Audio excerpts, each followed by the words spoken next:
15 minutes of heat here for you on 790 The Ticket. Your Miami Heat back in action tonight against the Raptors. You guys, of course, can hear that game right here on 790 The Ticket. 8 o'clock tip-off for the American Airlines Arena. 6:45 pregame show. Jonathan Zaslow and Tommy Tighe will get you set. And Heat Nation getting more of them back in the building tonight. So we are going to talk right now to Executive Vice President, Chief Marketing Officer Michael McCullough from the Miami Heat. And good morning, Michael. How are you? I'm doing great, Tobin. How you guys doing, Leroy? Very good. What an exciting! We got you on Twitch. This is very exciting to have to get to see you early this morning, man. So, how excited are you getting a little bit more Heat Nation back in the building tonight? I'm on Twitch. I feel like I'm a gamer or something. This is you can tell Myers Leonard you can join him up for the next time he's playing like World of Warcraft or something. It's great. No, man, listen, first of all, thank you for having me on this morning. And yeah, tonight we're excited to welcome, about half as many more Heat fans into the building than we have for the first few games. So now we're increasing our capacity up to about 3,000 fans for the next 4 or 5 games. And this is really the first time that what I call Heat Nation can get in, because those first few games are really just for season ticket members. And now we've opened it up to the general public. So we're hoping that more people can get into the building tonight. I want to make sure people understand how safe it is, all the safety precautions that we've been taking. Everybody that comes in gets screened by these COVID detection dogs, which we can talk about a little bit more. Masks are mandatory, So what I tell people is, it's the safest place you're going to go in Dade County, Miami-Dade County, because it's the only place that you're going to be screened before you enter. Yeah. So that everybody that's sitting near you, even though we're socially distanced, they've also been screened too. So it's a safe place to go. Now, Mike, when are they gonna they're doing these moderate increases? What's the end result? Like, are you trying to get to maybe 50% capacity by playoffs, or is there a number where you plan on trying to get to at a certain time before the playoffs start? No, what we're really doing is we're taking it in phases. So for us, this is phase 2. The first phase was, again, really limited, allowing us to kind of make sure that our processes were working. And now we're going to increase. And then you'll see us continue to kind of ramp it up. We're not really setting a specific time frame because we don't want to kind of pigeonhole ourselves and back ourselves into a corner. But you're right. The goal is that eventually we want to continue to increase our capacity, allow more fans to come into the building to really kind of create that home court advantage that our fans are famous for providing. I got a chance to have the COVID dogs, a couple games that I went to. I liked it. I thought they were they first of all, it was super quick. But when this idea came out, people were like, COVID dogs. Like, how did you guys even come up with this idea? Where did this come from? Well, we were looking at all different sorts of ways in which that we could maintain the safety of our fans when we opened the doors back up. And we saw what was happening in Europe, and specifically at the Helsinki, Finland airport, where they were using dogs to detect COVID. And, dogs to detect things, obviously it's not new. I mean, you've seen the bomb sniffing dogs, you've seen the fruit sniffing dogs or the drug sniffing dogs. Like, the sense of smell that these dogs have is so much stronger than a human. So it's really just an opportunity to train them to detect this particular scent. So, we're not the originators of it, but we recognized it early on that it was going to be an opportunity for us. So we jumped on it really quickly with this organization called Sniff out of Jacksonville. And thankfully for us, we've been able to have a lot of success. You went through it yourself. It's quick, it's easy, and it's reliable. These dogs are 98, 99% accurate. So that when you come to the arena, it's a safe environment for you. Are you shocked more teams aren't using these dogs? I'm not shocked, only because there's a limited supply of these dogs who have been trained to do this. And again, because we were so early, we were able to make arrangements with Sniff that we're going to take all your dogs. We want to make sure that we have the opportunity to get as many fans in the building as possible. And, the phone's been ringing off the hook from other teams, other businesses who are also trying to safely reintroduce, fans or customers back into their environment. So, we're excited about the progress, and, we still have a lot of work that we're doing behind the scenes, but we want to reassure people that this is a safe opportunity for them and their families to come to the games. Yeah, what's that been like for you, Michael? Like, how much over this last year have you interacted with other leagues, teams, franchises? I'm sure you've meshed minds before, but this has to be one where like you're all kind of picking at each other's brains to get this going because you all want fans in the building. Absolutely, the cooperation and the coordination amongst not only the NBA teams but all the leagues and other venues that want to get back into this business has been tremendous. Think about the concert business that we run, that really fuels what we do in the arena. Like the Heat is 41 home games. There's a lot of other dates that we fill with a lot of concerts that that industry needs to come back. So everybody has their eye on what's happening with the Dogs. Because they want to see if this could be a widespread solution. Once more and more dogs are able to be trained. So, we're a little bit at the epicenter right now, but thankfully things are going very, very well, and we're excited about the progress and the future opportunities to welcome more and more fans back in. And tonight we'll have twice as many dogs as what you experienced when you came a couple of weeks ago. So we'll have more dogs, we'll have more people at the doors, and that experience that people are used to having when they come to the arena, it doesn't change that much. You come through the doors, you come through the gates, the dogs will sniff you, and then you're still socially distanced once you're inside, So tonight we're also opening up more food and beverage opportunities for fans to eat outdoors on the East Plaza. And so the safety is the most important thing that we want to communicate, that we want fans back in, but we want them to feel comfortable and confident when they bring themselves and their families back to the arena. Was there a thing, I guess, hearing maybe from either your season ticket members or just anybody in general that they wanted to make sure was in place before going back to games? Like, was there something you really wanted to make sure that the fans had to make them feel comfortable as far as the in-game watching experience is concerned? Absolutely. I think the mandatory mask policy was number one on the list.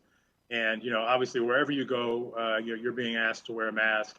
That's no different here. And we are enforcing that mask policy very stringently because it's what makes people feel most comfortable. And it has nothing to do with, how you feel politically or whatever. Like, this is a medical proven fact. So we want people to know that, when you're in the bowl, and even though you are still socially distanced, and you saw it when you came to the game, where there's 2 people here and 4 people there, and no one is sitting on top of each other, but we're still mandating the wearing of masks in the bowl the entire time. And that's why there's no food and beverage in the bowl. There's no eating in the bowl because it's been proven also that when people are in closed areas and they're eating, that's an opportunity for, the virus to spread. So the mask mandatory policy, I think, is the thing that we heard more from everybody. And that's what we've really been adhering to make sure people feel safe and comfortable. All right, Michael, whenever you're on, I got to get some ideas past you. Okay. All right. This is what I think.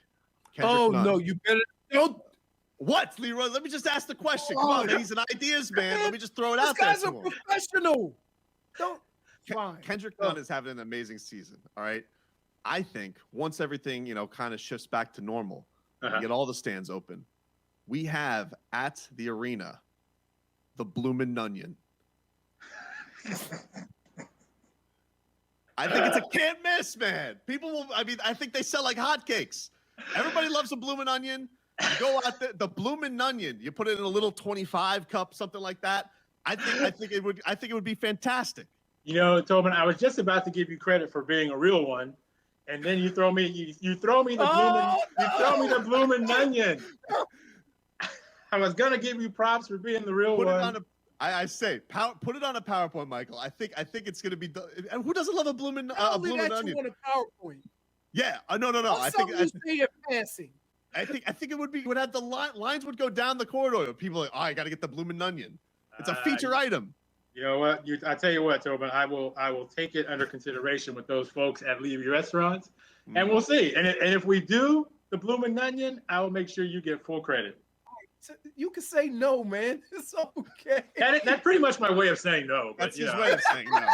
That's his way of saying you say, we going to send that up the flagpole? I tell you what, we going to take your idea, we going to send it up the flagpole and see what happens. There you go. There you go. But I tell you what, I will help you out on that, because I know you and your family are heading to Disney World. Yes. And I know you want to be viced out. And I know your son isn't feeling the jersey. So tell you what, you go on to our store website, MiamiHeatStore.com. Pick out something that your son will wear. We'll hook you up with that so you guys can all be viced out when you go to Disney World, and your son won't have to worry about wearing a color he's not feeling. I appreciate that, Michael. Thank you so much, man. That's Mike, awesome of you. That's instead of the Bloomin Nunnion. Mike, let me ask you a question. If you was growing up and y'all were going on a family trip and y'all all were going to wear the same shirt and you said to your mom and dad, I don't like that shirt, what shirt were you wearing? The same shirt that all my six brothers and sisters are wearing? That's what I said to him. That's what I said. He said, pick your battles. I'm like, what? Yeah, that's not a battle. He liked some of the Vice gear. It was the one because I got his sister. I got her the Jimmy Butler jersey, and she loves it.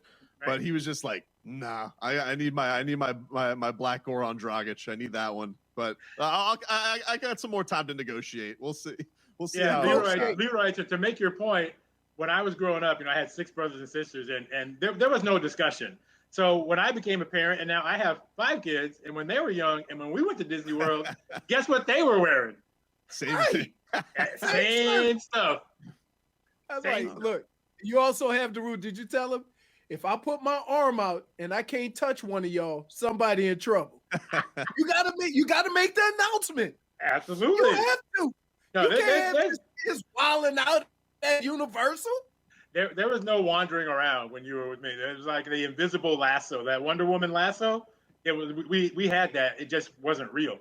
I tell you what, I used to take my son to Marlins games when it was at Joe Robbie, right?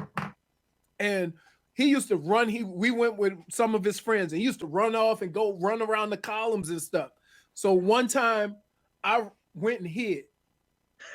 I hid behind the column because it was empty, and he started crying, and he's crying. And so I came back out. I said, "Guess what? If I can't see you, you can't see me." And guess what? Till this day, we go. He's 22 years old. If we go into a store and he start looking around, he start panicking. I'm telling you. Sometimes you got to set the tone. You got to set the tone. If you set the tone now with having conversations on a shirt, yeah. Good. Michael McCullough, any last thing you want to let people know who are going to the building tonight? Just a thing just to make sure so they can enjoy the game that they're all set for when they get into the building. Absolutely. First of all, we still have a few tickets that are remaining. So go to heat.com, purchase your tickets for tonight. And rest assured, when you arrive tonight, give yourself a little more time just to go through the screening process. Try not to bring a bag. That's just going to slow you down as you go through the entry process. So come bagless. But we do have food and beverage tonight. We're still mask mandatory. Dogs will still be there to greet you. So, it's a safe environment. And, oh, by the way, like your Miami Heat's starting to turn the corner. So you want to be in the house for these games. Let's not forget about that. We got 2 guys that got snubbed by the All-Star guys. So maybe they're a little pissed off. Maybe we get a little something tonight out of those 2. So I'm excited to have more fans back in the game. I appreciate you guys having me on to talk about it. Mike, real quick, when you do expand the amount of people that go to the games, how are you going to find out about available tickets? Well, believe me, we're going to let you know. That's one thing I won't have to run up the flagpole. Okay. We'll be back here. We'll be letting everybody know. But these next 4 games, about 3,000 capacity. Okay. And then once we get these next 4 games and we get into the second half of the season, we'll let everybody know that capacity should be increasing. And hey, while I got you guys just for a minute, I do want to give a shout out because I haven't been on since before. Just to Jay Fig, I just want to let her know how sorry I am about her brother. And I know he was a big Heat fan, and his passing. That I just wanted to make sure, Jay Fig, you heard from me. All of us at the Heat, we feel your pain and appreciate you and props up to your brother. Thank you so much, Michael. Honestly, you're gonna get me emotional. Sorry, I didn't want to do that, but I wanted to make sure that you were able to hear it from us. I appreciate you. Sorry. Absolutely. Thanks for the time, Michael. We appreciate it. Thanks, Mike. Guys, thank you. Everybody take care. Let's go Heat. Let's go Heat. Executive Vice President, Chief Marketing Officer, Michael McCullough. It's great to hear from him. Great to see him on Twitch. Thank you so much for him for the time. I still think the Bloomin Nunnion is. Hey man, stop it! What? Stop it! This is not an opportunity for you to run all your ideas. So I think what I'm going to do Lorenzo tonight. won't come on with us no more. Unfortunately, I'm going to have to bypass Mike. I think I'm going to throw up. Every time we see Lorenzo, you throw all your, hey, what's up, Lorenzo? What's happening? What's happening? That's our dude, right? You start throwing ideas at him. You know what you should do, and then he leaves. I think I'm just going to shout it for wherever I'm at the game tonight. I'll just shout at Mickey Harrison. I'll see you, Mickey, Bloomin Nunnion, gold mine. Well, you forgot press swish and all that. That's one of these days. I mean, people are gonna listen. I'm a real one, and people will one day listen to my ideas. I'm telling you, it's a gold mine.